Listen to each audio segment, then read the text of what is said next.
Hey, I shaved today. No, I'm joking. That's not what this is about. Um, this is about this follow-up video to the other two videos that I did. The first one explaining what is wrong and what happened and why my book is technically out of print. And the second one is me discovering, and well, rather proving, that um, my book is still being sold. Now, the whole dispute between Lightning Source and me was the idea that I wanted proof that those returns were happening. I wanted proof that those sales were happening. And, this is, I was assured several times, even though I kept giving the legal counsel at Lightning Source multiple notices that my book was still for sale, that my book was still in the database for Amazon and Barnes and Noble. Their explanation was, well, it's just a ghost in our system. We'll clear up our order. Okay, we'll clear up our catalog. Our ordering system, our catalog. And it took like 8 months before they actually did that. And they insisted that it was no longer in the system, it could no longer be ordered. And so that video that I made, like this one, was unscripted. I showed everyone that the package that I received contained my book. Okay? And not only did it contain my book, it contained a 2011 copy.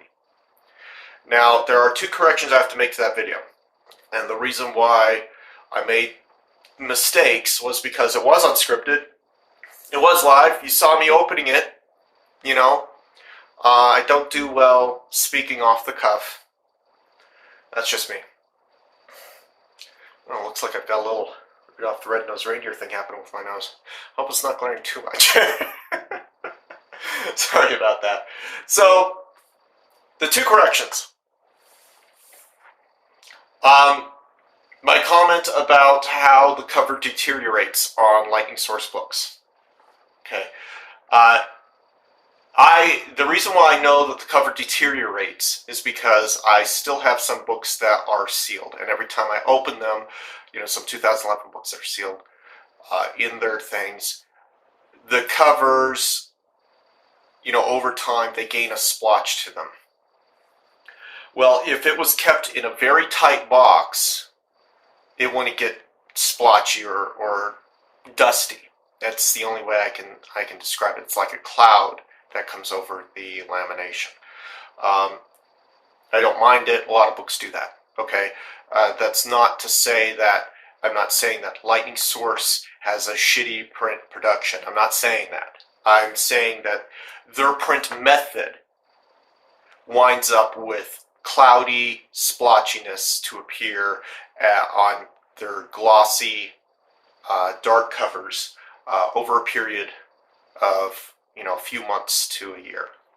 That book could have been sealed, not necessarily hermetically sealed. I said hermetically sealed. I was just kind of pissed off when I discovered it was a 2011 copy. If it's sealed in a box, completely sealed to a point where no dust is getting in there, then yeah, it would come out pristine edition. By the way, 2011, the big issue with that, and this leads into my second point. So that my first point is a correction. I kind of sort of made the correction in the video towards the end. I wanted to be expressly clear what happens. The dust and the light deteriorate. I guess it's UV light or whatever, deteriorate the glossy cover on books with black gloss to them over a period of 2 years. So that thing had to have been sealed away. In regards to 2011 and my book signings, I went back and I checked my records because I was editing it and I thought I updated it. So I did update it But Barnes & Noble did order my books before the update went through the system. So, because I remembered at one of the Barnes & Nobles, I actually had a full crate of my 2012s, and they let me swap them out real quick, and I sold them all.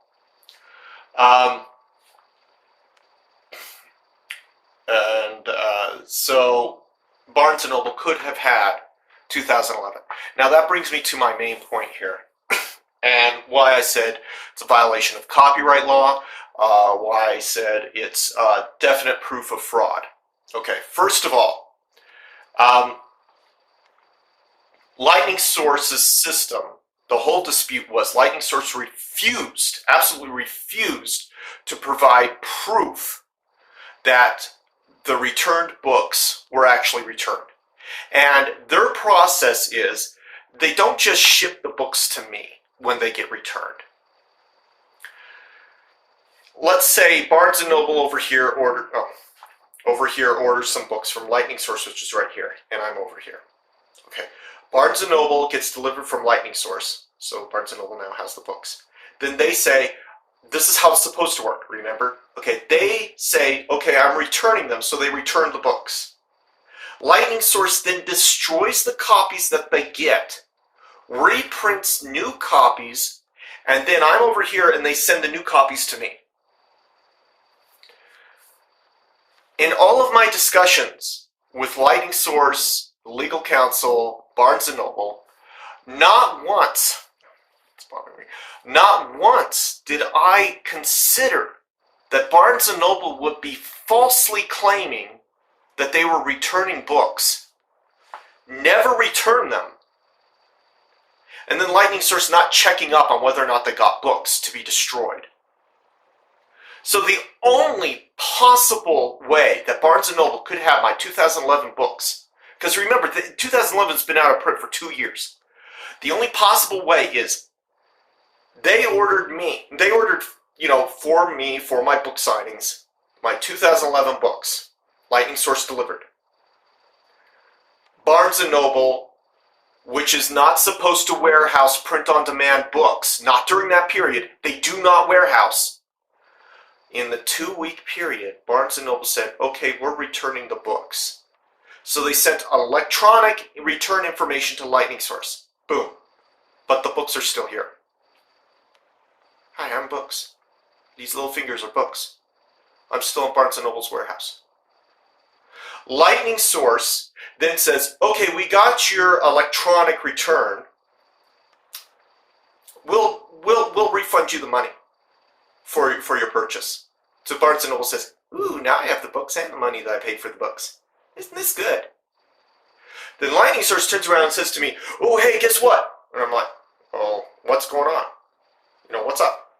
Hey, we've just charged you for a return. We're not going to prove to you we received the books. We're not going to prove to you that these were legitimate orders or legitimate returns. We're not going to prove to you we processed these returns. So we charged you, and here are a bunch of books. Boom. So I get charged. So Barnes & Noble has my books, which are copyrighted under me, not Lightning Source, me. They have my books. They got refunded for getting the books. They charged me to pay them through Lightning Source. I get charged to pay them to take my books, and then they sell them for profit to themselves. Under the copyright statute, now, this is a theory. It's the only theory I can possibly come up with. I want to stress, this is a theory. Under copyright law, Section 506, criminal offenses. Criminal infringement for copyright. In general, any person who willfully infringes on a copyright shall be punished as provided under Section 2319 of Title 18. The infringement was committed. Okay. A, for the purposes of commercial advantage or private financial gain. So if my theory is correct, Barnes & Noble kept my books. The only way for them to have my books from 2011 is if they kept books. that they claimed were returned. So there's no other possible way. Well, there's one other possible way. I'll explain that in a minute. So the main possible way, the most likely probable way that they have a copy of my books, they basically, I paid them to keep my books in their warehouse that they said did not exist for print on demand, so that they could sell my books for their own private financial gain without telling me that's what they're doing. That is a violation of Section A, or A1A. I'm sorry, Section 506, Criminal Offenses, A1A of Copyright Code. Okay, according to the lawsuits that were filed against Napster, every single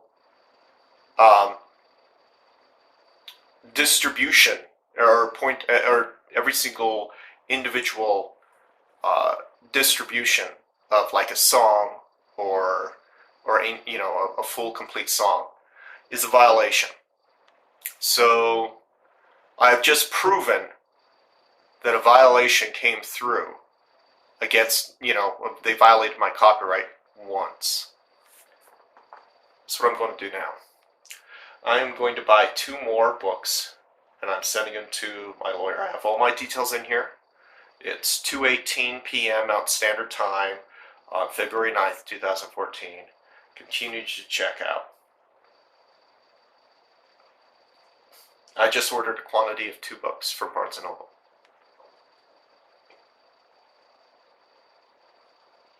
I'm going to continue without, I don't know, create an account. No peeking at my password.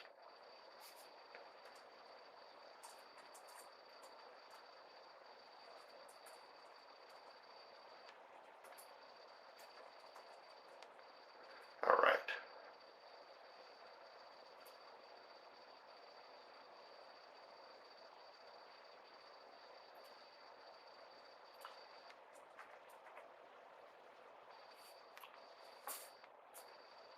Ah, come on.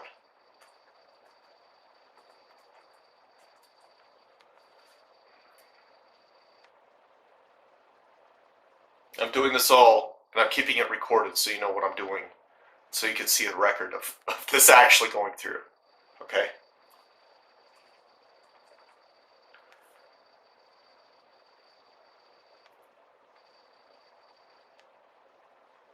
Place my order. It's now 2:19. Place my order. Shipping free. Sending to my lawyers. They can keep all that matters is that they get my book and they know that, and they can testify if I have to ask for their testimony. Ask. Sorry about that. Thank you for your order. My order went through. Books, 2 copies of my 2011 book, The Lightning Source said were returned and destroyed. That they said I do not need proof that they returned and destroyed. Were just sold through Barnes & Noble. And they're on my way to my lawyers. I'm going to order a couple more books here. One of them I'm actually going to send to Lightning Source. And then I'll do some orders after I turn this thing off. So now you can say, well, Barnes & Noble is the one that lied. Lightning Source is the one that was trusting. There's something called an accessory. Lightning Source fought with me for months. They argued with me. They told me I was wrong. They cut my contract. They said I do not need proof. I have to trust them. I said something is fishy. These books are being returned the moment that they are being received. Because they actually give me dates. From each email that they sent to me was a new date of a notice of a sale and a return, a sale and a return. I've got dozens of these notices from Lightning Source. Dozens. And so the 2 copies, anyway, I'm sorry, I'm getting ahead of myself.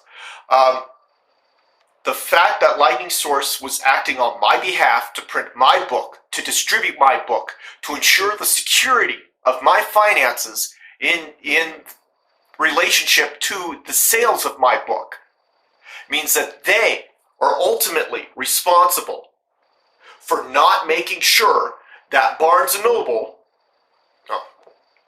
Lightning Source, Barnes & Noble, Lightning Source is ultimately responsible for making sure that Barnes & Noble actually returned the books that they said that they returned. Lightning Source's refusal to investigate, refusal to demand that Barnes & Noble make sure they return the books, means that they are partially responsible for the crime that Barnes & Noble is committing. Possibly crimes. Okay. Now, for those who say, well, are you sure you're not being paid? Okay, this is how it works. After 90 days, I have to be paid for whatever book has left Lightning Source. Period. They have a 90-day return policy. After those 90 days, I get comped for it. I get credit. I never got credit. These books left Lightning Source more than 2 years ago. I never got credit. Barnes & Noble is not going to say, oh, hey, remember those books that we have in our warehouse that we're not supposed to have because we said we don't warehouse books? Here's some money because somebody actually bought the book, so make sure that somebody gets his $2. No, they don't do that. Now, if you're going to argue, well, Barnes & Noble can't be expected to pay for just a couple dollars here or a couple dollars there. Yes, actually they can.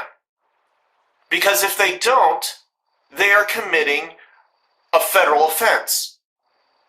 As I laid out, doesn't matter if it's $1, doesn't matter if it's 1 penny.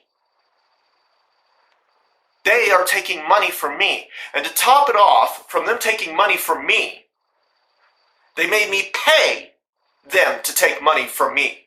Or they made me pay Lightning Source to take money from me. So that's basically what went on. And Lightning Source then paid them. So they are getting double amount of money here. They're double dipping into the sales of my book. They double dipped by getting a return fee for the books that they claimed that they returned. And the second dip, that's the first dip. The second dip is them selling my copyrighted material without paying me, without my permission. They only have my permission to pay me when they sell it. It's just like Napster. Napster was allowing people, like let's say Napster was Lightning Source. Napster was allowing people like Barnes & Noble to freely distribute or even charge, because some people were actually charging for the MP3s that they were, giving out through their servers via Napster.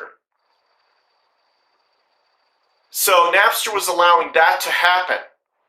And it was proven that Napster was also culpable in these violations of copyright law.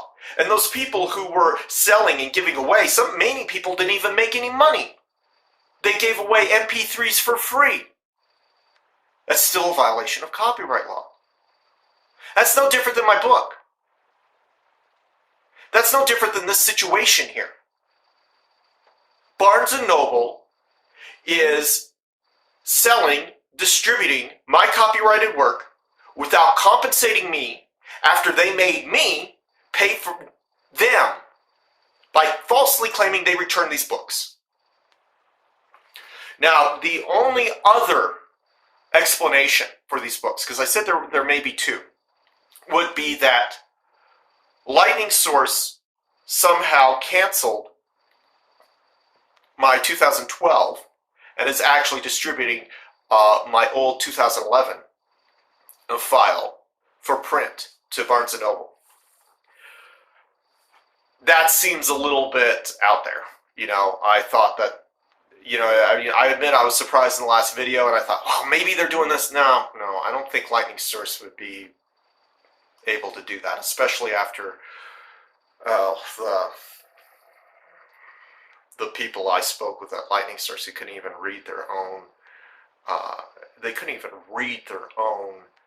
billing to me. They couldn't read their own invoices that they sent to me. So I don't think that they would be able to figure out how to do something like that.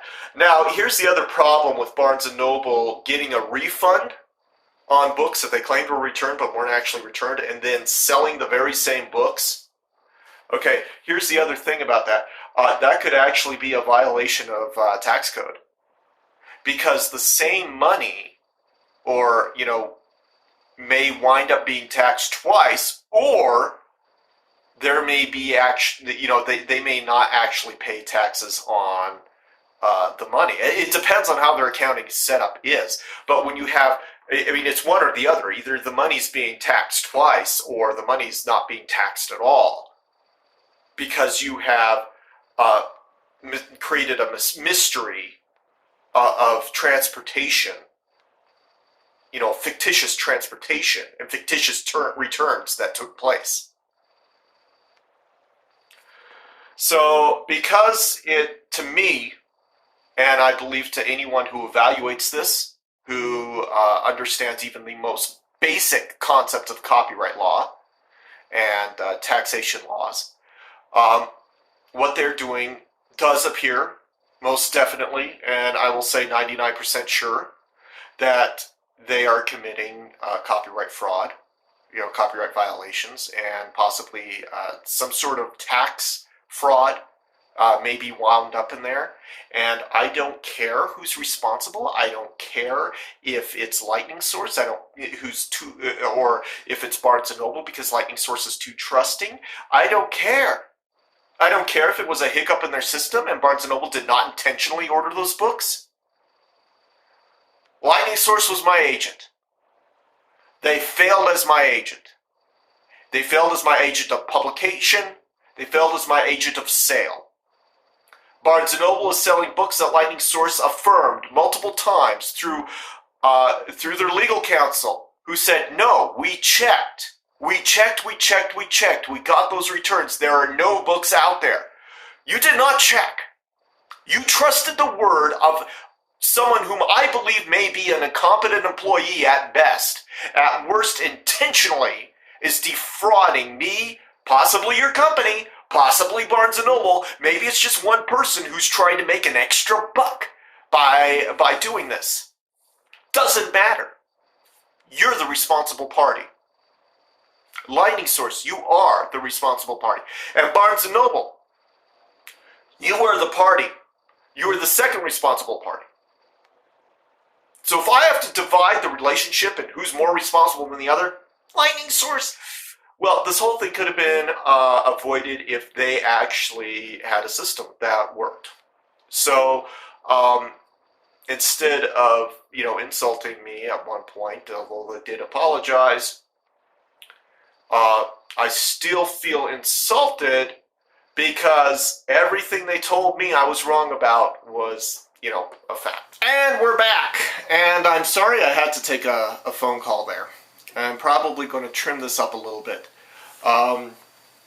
So, wow, 25 minutes. I vented a lot. I explained in as many ways as I can. This needs to be taken care of. I'm going to press for some sort of federal investigation. If the music industry can press for, if the music industry can press for prosecution of people who download 2 or 3 MP3s illegally, then I want to press for prosecution against the parties responsible who have distributed my book at cost to me. It wasn't even like, see, with Napster, they didn't actually make the music company pay them to distribute the book, right? Barnes & Noble and Lightning Source are making me pay them so that Barnes & Noble can distribute my books to make a profit from them. No, it's not allowed. So I'm going to place the other orders off camera. I placed 2 right there. I need to get some things done. So So, here's like the 6th attempt at an ending. I had a problem with the first one, and I've been flubbing up on the previous ones. I'm an author, I'm not a speaker. So, one thing that people should know is that Barnes & Noble and Ingram Lightning Source, they actually tried to merge a couple years ago. They were blocked, I believe, because it was an antitrust issue. I'm still fuzzy on the details. It was kept very low-key. Many people don't even know that. That makes them look even worse in regards to the situation. They do not have a defense. Barnes & Noble cannot say, you didn't notify us. We actually contacted Barnes & Noble multiple times. I spoke with a senior office over the small press. I actually spoke with one of 2 people who was in charge of it. They said they never warehouse print on demand. I gave plenty of notices and requests to Lightning Source. You received all your notices.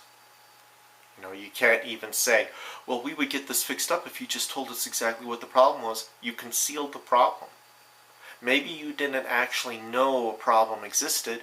Maybe you didn't like the fact that I was trying to tell you what the problem was. You know, I don't care. You received your notices, Barnes & Noble, you received your notices.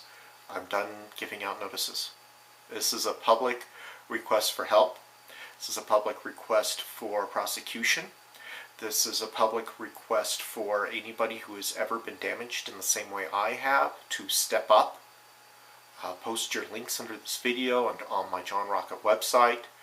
If you're a lawyer, copyright lawyer, I honestly don't have that much money. I'm an author, okay? But this is proof, okay? I will put a link to the Barnes & Noble site that's still selling my book. If you purchase my book, know that you are helping Barnes & Noble to commit a crime against my copyright.